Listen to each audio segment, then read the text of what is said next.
सोचिए, एक ऐसा पेड़ जिसमें कई सालों से एक भी पत्ता नहीं आया था, लेकिन एक बूढ़ा आदमी उसे रोज पानी देता था। गांव वाले उसे देखकर हंसते थे। वह हर सुबह उठता, पेड़ के पास जाता और उसे पानी देता।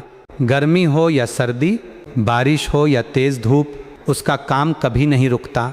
एक दिन गांव में अचानक बहुत तेज बारिश शुरू हो गई। देखते ही देखते नदी का पानी बढ़ने लगा। गांव में अफरा तफरी मच गई। लोग अपना सामान छोड़कर ऊंची जगह भागने लगे। तभी मंगल की नज़र केशव बाबा पर पड़ी। वह उसी सूखे पेड़ के पास खड़े थे। मंगल चिल्लाया, बाबा जल्दी भागिए, पानी गांव में घुस रहा है। लेकिन केशव बाबा नहीं हिले। उन्होंने पेड़ की जड़ के पास की मिट्टी हटानी शुरू कर दी। मंगल हैरान होकर बोला, बाबा आप ये क्या कर रहे हैं? तभी मिट्टी हटते ही नीचे एक पत्थर का रास्ता दिखाई दिया।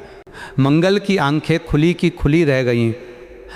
केशव बाबा बोले, यही रास्ता इस गांव को बचाएगा। मंगल ने पूछा, आपको इसके बारे में कैसे पता?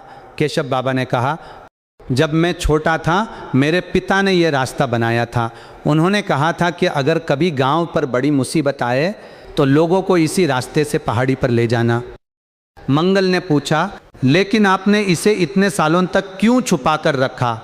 केशव बाबा मुस्कुराए और उस सूखे पेड़ की तरफ देखने लगे। फिर बोले, क्योंकि इस रास्ते का रास्ता इसी पेड़ की जड़ों के नीचे से जाता है। मंगल बोला, लेकिन बाबा ये पेड़ तो सालों से सूखा पड़ा है। केशव बाबा ने मुस्कुराकर कहा, ऊपर से सूखा है बेटा, लेकिन नीचे से अभी जिंदा है। इसके बाद केशव बाबा ने पूरे गांव को उस रास्ते से पहाड़ी तक पहुंचा दिया। कुछ ही देर बाद बाढ़ का पानी पूरे गांव में भर गया। अगर केशव बाबा ने वह रास्ता नहीं खोजा होता तो शायद पूरा गांव मुसीबत में पड़ जाता। अगली सुबह जब बारिश रुकी तो गांव वाले केशव बाबा के पास आए।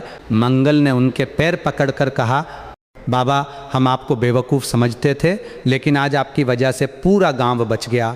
केशव बाबा ने पेड़ की तरफ देखा और धीरे से कहा, बेटा किसी चीज़ को सिर्फ इसलिए बेकार मत समझना क्योंकि उसमें तुम्हें अभी कुछ दिखाई नहीं दे रहा। कभी कभी ज़िंदगी बाहर से सूखी होती है, लेकिन अंदर उम्मीद जिंदा रहती है।